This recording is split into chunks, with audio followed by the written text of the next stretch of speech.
Hello YouTube, I'm Southern Wolverine, and here we are back in the vehicle assembly building at Operation Laythe.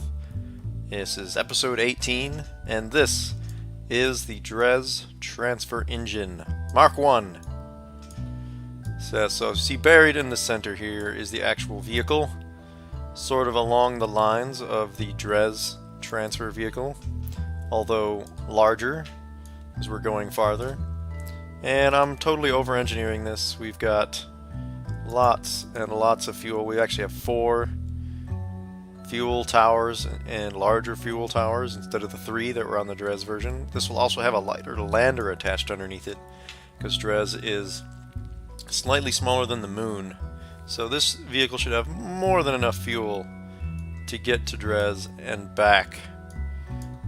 Once again, just like that vehicle, the Dres vehicle, or rather the Duna vehicle, I'm going to launch this mostly empty. I've only got 4 full tanks of fuel, and that's these ones here. The rest of them are empty. And anything left over from the launch stage, we'll just go ahead and transfer into the main vehicle once we are up there. And our pilot for this mission is the newly recruited Jerwise Kerman. So without further ado, let's put this bad boy on the launch pad and send it into low Kerbal orbit, where it will await the design, construction, and launch of our Dres lander. And it looks like we've had a slight structural issue. Most interesting. That did not happen to me before. Let's just reload it and try again, because there's really no reason that should be breaking apart like that at the bottom. If it continues to do it, we'll just strut this together a little bit more and hope that ties things together. Oh, and Jerwise is even still in the command seat. Okay. Come on, baby, hold together.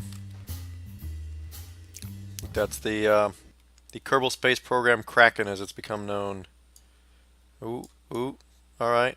Okay, the Kraken did not strike that time. Yes, the Kraken being the name for the random braking of your spaceship that has no logical explanation. Alright, we're just going to go ahead and start the thing on full throttle and see if we can back off. Yes, we can afford to back off, it looks like. So this is sort of a spare, is staged. It doesn't have a standard launch vehicle where the launch vehicle's underneath the payload. Instead, we've got these extra boosters essentially strapped to the outside that will drop off in 4s to get this thing up there. Whoa! Something unfortunate just happened there. I think some of my fuel lines may have disconnected at takeoff, because I was draining unbalanced there, it looked like. It caused the whole vehicle to pitch and do unfortunate things. So let's just quick do a check. Fuel line connected. Should be connected all the way around since it had symmetry on. I'll have to get back out to the launch pad and check it on the launch pad. I'm not sure why this is glitching like this. It has a lot of parts, don't get me wrong, but it doesn't have so many parts that it should be being, that it should be this problematic. This game does have trouble sometimes rendering lots of parts. Things tend to get confused and break, which is typically where the Kraken shows up. Alright, looks like all of our fuel lines are intact, so we're just I don't see anything to do except go for it again. Keep an eye on it. Looks like everything is intact. Actually, these here are... what are those? Is that my inner engines? It is. I actually don't want to fire those until later. So let's move them up a bit. Unfortunately, I can't seem to scroll up any further than that, so we're just going to have to go for it. Meanwhile, we have quite the interesting camera angle as all these engines are firing down right at us. See, it looks like we're getting good fuel drain this time. So that's good news. There go the ejected stages. Alright, so far so good this time. I'm not sure what happened with that last one. We're picking up speed nicely. And we should, accelerating about 1G, so we should be just fine here.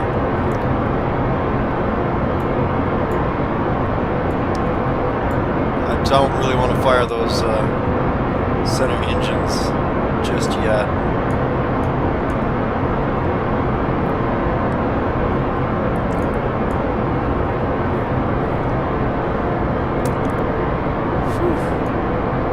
It looks like we got a lot of engines draining, but that's because there's all those radial engines on there. There's even some radial engines going inside, just so I can pack more of them on. We're picking up a little bit of a roll too, which I'm going to try and counter here, so that this thing doesn't start spinning like crazy. I have turned the gimbaling off on the bulk of the engines, so it should be okay. But it's not, you know, entirely possible to tell until we're really there.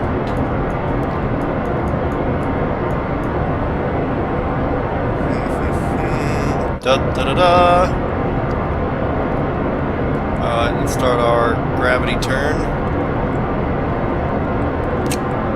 Now I want to make sure this thing is going to get out of the atmosphere, so we're going to stay short of the 45-degree mark for a little bit longer than I normally would. Try and keep the vertical velocity coming up. And check the map. Shouldn't be any problem. Yep, we're moving up pretty good here. And this will start to open out. Okay, so now I'll go ahead and drop it down to 45 degrees since my velocity vector has basically shifted that way anyway. Yeah, just a slight roll, so we're going to try and cancel that out. It seems to be holding.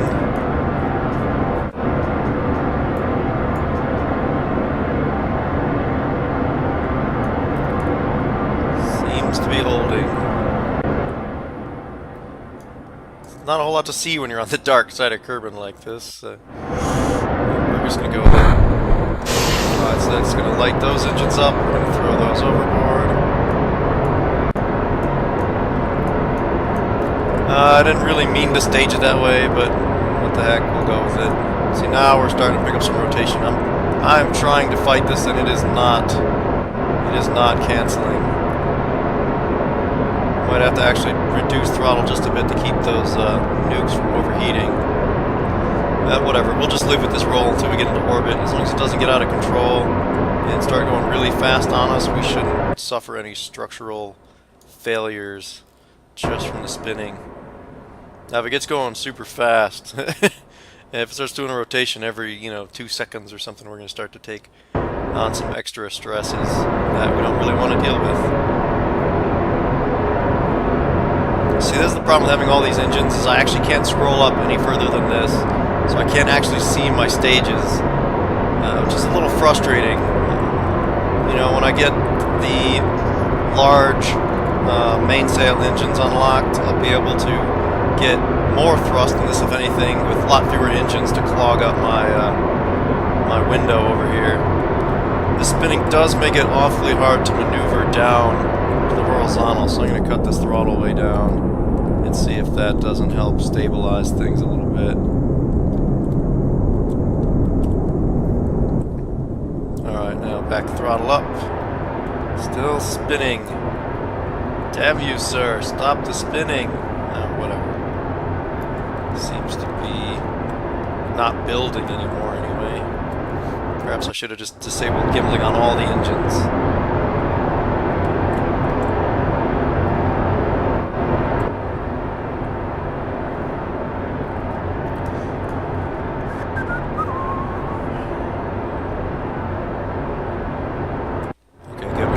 Apoapsis away from us. Now I'm going to pitch up just a bit and try to get some extra height. I want to get into space so I can kill this roll off.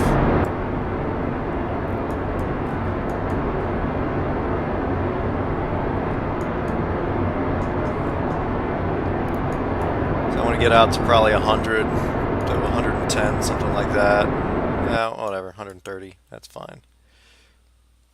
Okay. Alright. So we are bound for space. Despite my spacecraft's best efforts to destroy itself, we're gonna make it anyway. Oh, what? Oh!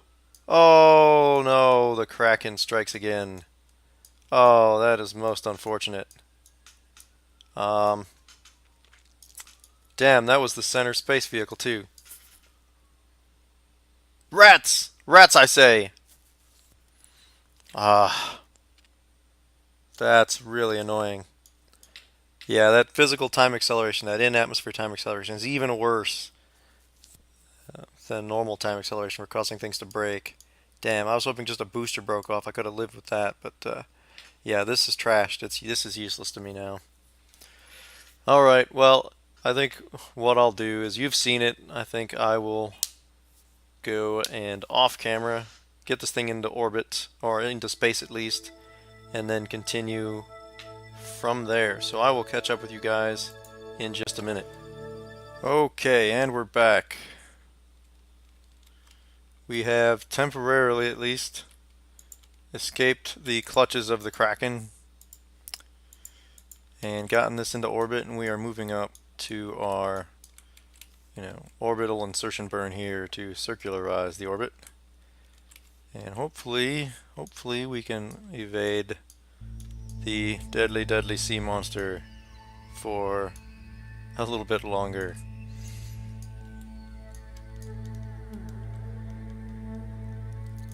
I'm almost afraid to fast forward, although we have gotten rid of a lot of the parts, but we did have that inexplicable break in the transfer vehicle with exactly the same parts we have on here right now. So I'm reluctant to mess with this too much. I'm going to go ahead and give it a quick save and then try to fast forward a little bit to our maneuver, because I hate to sit here and try to think of something to talk about that's not boring for the next 4.5 minutes, you know?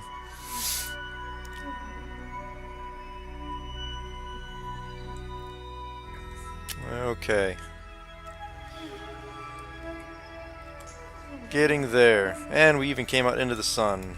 So I can begin to talk about the finer points of this particular vehicle. These outer stages, these of course are just still part of the launch vehicle. We're going to go ahead and use them to get us into orbit. And then we're basically done with them. Any fuel they have left over is a bonus. We're going to go ahead and transfer that into the transfer vehicle proper and see how much of it we can get loaded up. Alright, there we go, that'll do. That'll do. Alright. So that leaves then the center of this, and we have some large solar panels. We have plenty of science on board. We have this cool, relatively new command pod, which has a nice... Oops, that's not what I wanted to do. I wanted to do IVA, which has a nice view of the surroundings. I figure that will give our crew something interesting to look at while they're going around. They're not stuck in the hitchhiker module the entire time looking through those tiny little windows in that thing. Of course, batteries. We got RCS out on these. Just using these linear ones because they're positioned out. And we got a couple of these clusters on the center portion that should give us plenty of movement here. Let me actually use a little bit of fast forward to kill that rotation. Sort of cheating, but that kind of waving you were seeing was making me a little seasick, and that's because the system's sort of overcorrecting. So it corrects one way for that little bit of roll that I had, and it's correcting back, and it keeps overcorrecting, and you get that bit of a sway going on. It's stable, but not, steady, if you will. It's a stable oscillation, if you will. So in any case, also on here we've got various scientific instruments. We've got two science juniors. We got a handful of these gravioli detectors. We got some thermometers, and of course the lander will have a bunch more on it as well. We got a couple of these large large transmitters, simply because, well, they look cool. So why not? You got plenty of space. A couple of connectors here for refueling and things like that while we're sitting up here on orbit. And we have a couple of these unmanned capsules. So we can command this while the crew is down on Dres doing their thing, collecting rocks and doing science and seeing how they can jump and trying to make sandcastles and all the stuff that Kerbals do on other planets.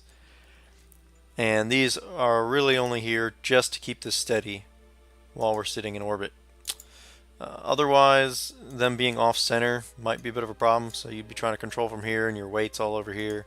But they're really there just to maintain attitude after the crew has left. Alright, so let's see how much fuel we still have. Well, not a lot. Whatever, I'll go ahead and just transfer it all into the center. And just like before, you see this vehicle has a lot more fuel than the Dres, or the, I keep saying Dres, and when I mean Duna, than the Duna vehicle had. It also has a lot more engines. We've got, of course, 3 engines per cluster instead of just 2, and we've got 4 clusters instead of just 3.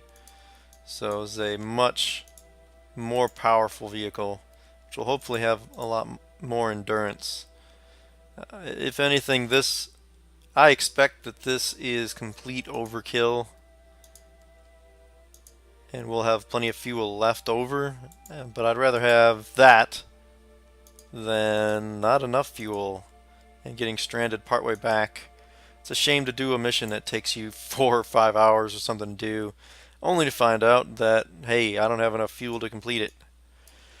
Alright, so now before I do this disconnect, I think I'm going to go ahead and quick save.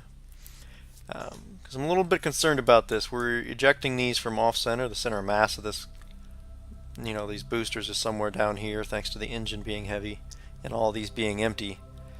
So we're going to eject those and give just the tiniest boost from our from our engines here to separate ourselves from the debris. Alright, here we go. Eject. Activate the engines. There we go. Just kick us away just a little bit. Really, I should have probably put Separatrons on these to boot them away, but with their and their center of mass is slightly off center, off the axis also because of these, so I wasn't sure how they'd respond to a Separatron.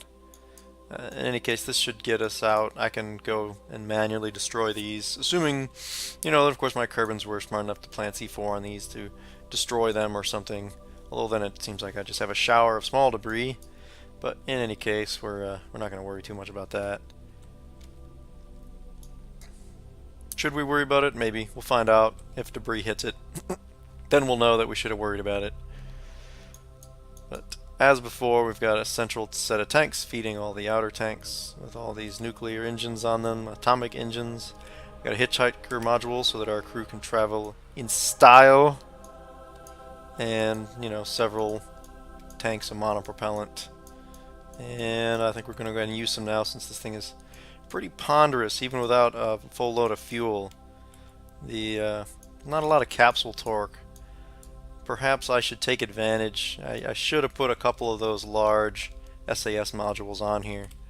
What I might do is before I go to send this out, since I have these convenient docking ports, I might just take a couple of SAS modules, stick one right on each of those to give me some more capsule torque, some more reaction control wheel authority, so that I don't need to rely quite so much on my RCS thrusters, as there is of course a finite amount of fuel on those. But so I'll think about that. That might be something worth doing. In any case, let's go ahead. Nope, not revert fight. That's not what I want to do. Space Center. Space Center. Alright, so what I want to do next is develop the lander. And I'm going to go ahead and start with a lander I've already got. I'm going to actually show the build for this, I think. And probably end up launching it in the next episode, or perhaps at the end of this one if it goes fast enough. I'm going to just start from the Duna lander.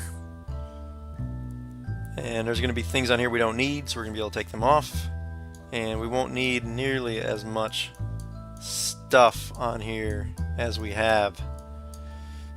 So how are we going to go about this? Okay, obviously we're not going to need those parachutes, so let's just get rid of those. We won't need these parachutes because those were just used for getting down into Duna's atmosphere. Dres does not have an atmosphere, so we do not have to do those. In fact, it's counterproductive. It just adds weight.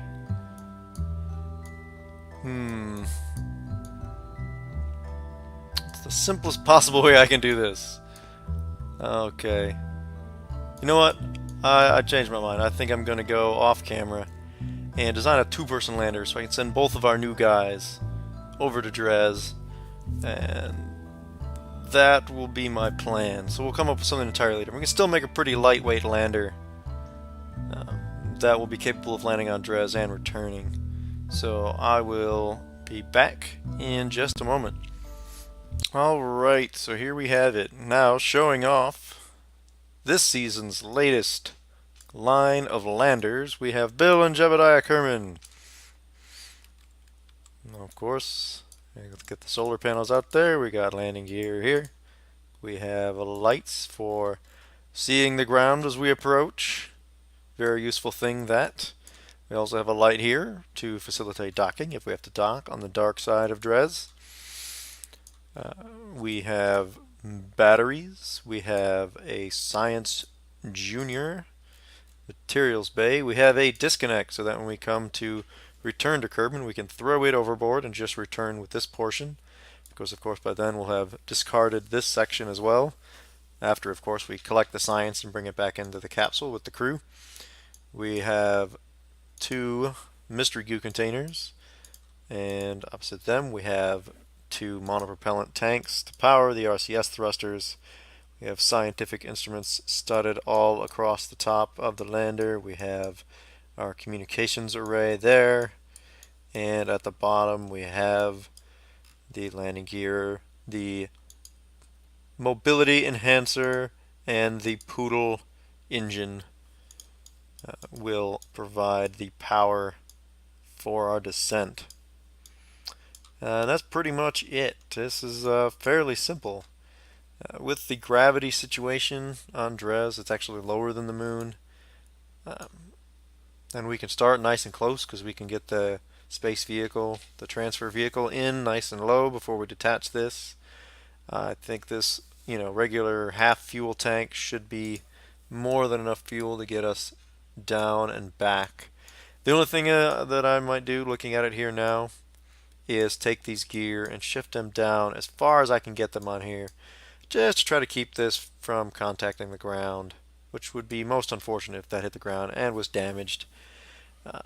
Yeah, I'd feel bad for the poor intrepid crew.